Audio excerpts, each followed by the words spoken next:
Eh bien, 121 riches de la planète ont signé une tribune, Millionaires Against Pitchforks, millionnaires contre les fourches.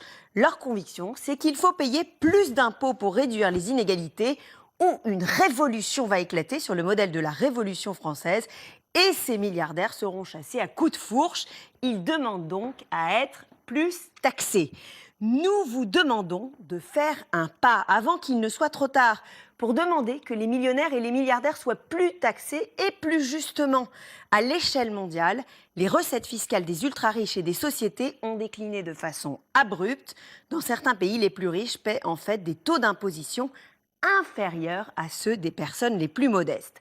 Alors, qui sont-ils? Eh bien, parmi les signataires, on trouve le cofondateur de Facebook, Chris Hughes, 430 millions de dollars de fortune. Lui demande non seulement à être plus taxé, mais il plaide pour la mise en place d'un revenu garanti de 500 dollars par mois pour les Américains les plus modestes. Écoutez. Providing every working American who makes less than $50,000 $500 a month in the United States is worse now than it has been since 1929. Year the Great Depression started.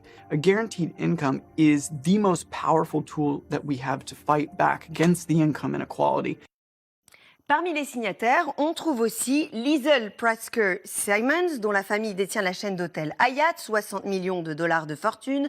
George Soros, gérant de fonds, avec une fortune estimée à 8,3 milliards de dollars. Maurice Pearl, ancien directeur général de BlackRock, dont on parle beaucoup en France en ce moment. Et Paul Polman, ancien PDG d'Unilever. Mais aussi l'héritière du groupe Disney, Abigail Disney, 120 millions de dollars de fortune. Abigail Disney qui est devenue l'une des figures de ce mouvement.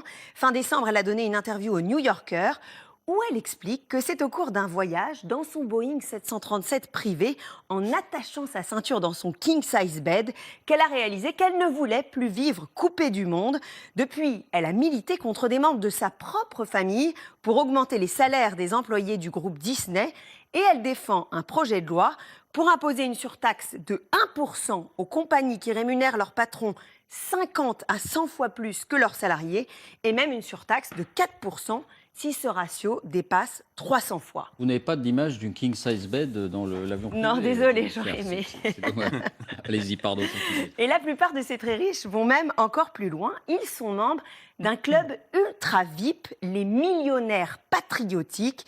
Pour y entrer, il faut avoir un revenu annuel d'au moins 1 million de dollars ou un patrimoine de plus de 5 millions et vouloir être taxé. Et vous nous dites que cet appel n'est pas isolé d'une certaine manière parce qu'il s'inscrit dans un contexte. Il y a un mouvement général dans la société américaine en particulier sur ce sujet. Oui, il y a un signe qui ne trompe pas. 3 des 4 principaux candidats démocrates sont pour instaurer un ISF à l'américaine.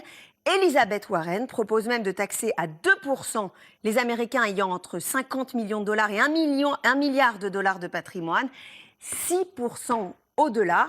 Bernie Sanders, lui, propose une taxe de 1% pour les foyers dont la fortune est supérieure à 32 millions de dollars, le taux augmentant par palier jusqu'à atteindre 8% pour les patrimoines supérieurs à 10 milliards de dollars.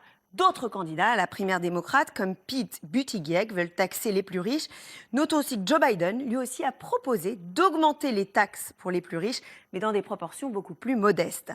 Pour info, les médias américains ont fait des simulations et si ces projets avaient été appliqués depuis 30 ans, Jeff Bezos, patron d'Amazon, aurait une fortune de 87 milliards de dollars avec le plan Warren, de 43 milliards de dollars avec le plan Sanders, contre 160 milliards de dollars aujourd'hui. Bill Gates, lui, n'aurait plus que 13 milliards de dollars avec le plan Sanders, contre 97 milliards actuellement. Et Jennifer, est-ce qu'il y a aussi un mouvement Taxez-nous en France ? Alors, j'imagine que vous vous attendez à ce que je réponde non, mais oui, ça a existé et ça remonte à assez longtemps. Il faut remonter à 2011. Après la crise des subprimes sous Nicolas Sarkozy, 16 très hauts revenus avaient alors demandé une contribution exceptionnelle pour combler le déficit des finances publiques.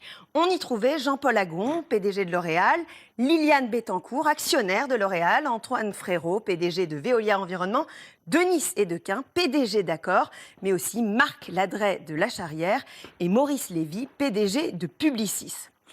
En conclusion, on peut quand même rappeler quelque chose, c'est que les inégalités aux États-Unis sont beaucoup plus creusées qu'en France, puisque la richesse des 0,1% des plus riches équivaut à celle de 90% de la population américaine. Merci Jennifer. On n'a pas